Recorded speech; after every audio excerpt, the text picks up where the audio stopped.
এই কয়েকদিনের ভিতরে দেখবেন ইন্ডিয়ান কাটা তারের বেড়ার কাছে আইয়া ইন্ডিয়ার তারা আপনারে ডাকতে আছে, দুলাভাই দুগলা ফেজ নিয়েন।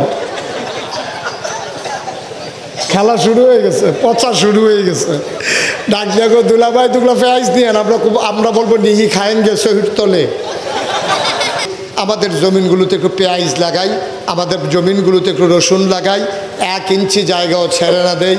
বাড়ির পাশের যে পতিত জমিনগুলো, যে জমিনগুলো এখনও চাষাবাদ হয় নাই, আগাছায় ভরে গেছে, এইগুলো কুপাইয়া একটু রসুন লাগান, একটু পেঁয়াজ লাগান, মরিচ লাগান, ধনে পাতা লাগান।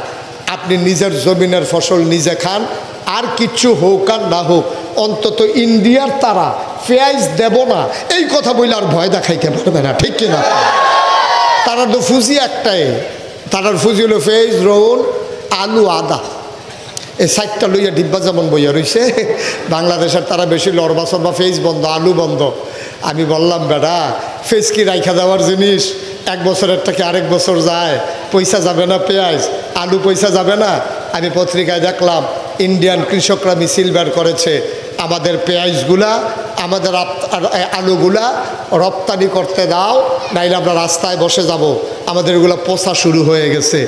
এই দিন বেশি দিন না, এই কয়েকদিনের ভিতরে দেখবেন ইন্ডিয়ান কাটা তারের বেড়ার কাছে আইয়া ইন্ডিয়ার তারা আপনারে ডাকতে আছে, দুলাভাই দুগলা ফেজ নিয়েন। খেলা শুরু হয়ে গেছে, পচা শুরু হয়ে গেছে। ডাক দেখো দুলাভাই দুগলা পেঁয়াজ নিয়েন। আমরা বলবো নিহি খায়েঙ্গে শহীদ তলে। আমরাও এখন পেঁয়াজ করতে জানি, সুতরাং তোমরা পেঁয়াজ ফসক না হলে নদীর যাও, এতে আমাদের কিছু আসে যায় না। আসলে ওরা বাংলাদেশের মানুষকে চিনে নাই।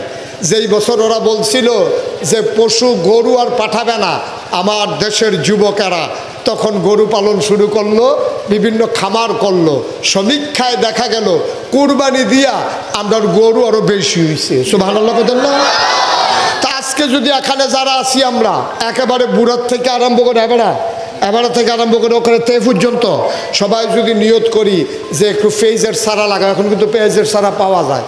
ভাই আপনি পেঁয়াজের চারা লাগাই দিলেন, রসুন লাগাই দিলেন, তারপরে একটু ধনে পাতা লাগাই দিলেন, একটু কাঁচা মরিচ লাগাই দিলেন। মুসলমান তো এভাবেই স্বাবলম্বী হয়, এভাবেই তো মুসলমানরা মাথা উঁচু করে দাঁড়াতে শিখেছে। মক্কা ছেড়ে নবী যখন মদিনায় গিয়েছেন, মদিনার সকল মানুষগুলোকে একই সূত্রে যখন গেঁথে নিয়েছেন, তখন চক্ষু রাঙ্গানোর মতো সাহস আর মক্কার মানুষের ছিল না, ঠিক কিনা বলো?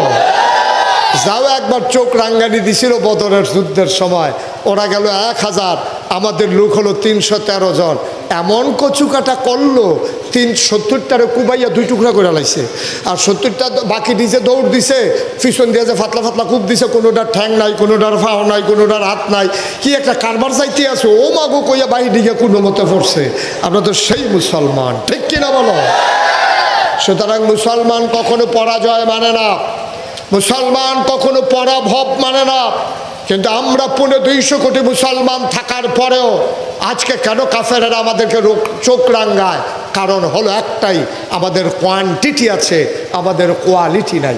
আমাদের সংখ্যায় আমরা বেশি, আমরা আমাদের নৈতিকতা, আমরা আমাদের সততা, আমরা আমাদের আমানতদারি, আমরা আমাদের ফরহেজগারি, আমরা আমাদের ওয়াদা সব কিছু আমরা ছেড়ে দিয়েছি বলে আজকে কাফেররা আমাদেরকে চোখ রাঙ্গায়। নাইলে 250 কোটি মুসলমান থাকার পরে 800 কোটি মানুষ, এর ভিতরে যদি 200 কোটি মুসলমান হয়, 4 ভাগের 1 ভাগ মুসলমান, এত লাগে না, এত লাগে না, এর আগেই সমাধা করে ফেলা যায়।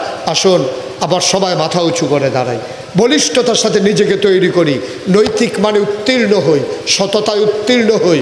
আমি মিথ্যা বলবো না, আমি ওয়াদা খালাফ করব না, আমানতের খেয়ানত করব না, ভিক্ষুক আসলে খালি হাতে ফেরাবো না, রক্তের সম্পর্ক ছিন্ন করব না, পরস্পর ভাই ভাই ঠাই ঠাই হয়ে মিলেমিশে। সবচেয়ে গুরুত্বপূর্ণ একটা কথা এখন আমি বলবো, সবাই কান খাড়া করেন, খরগোশের মতো কান খাড়া, মাছের মতো নিষ্পলক নয়, এই কথাটা যেন হারিয়ে না যায়। আমাদের দেশের সমস্যা কি জানেন? আমাদের দেশের মুসলমান সুন্নত লইয়া নফল লইয়া যত পাগল, ফরজের এত পাগল না, ঠিক কিনা?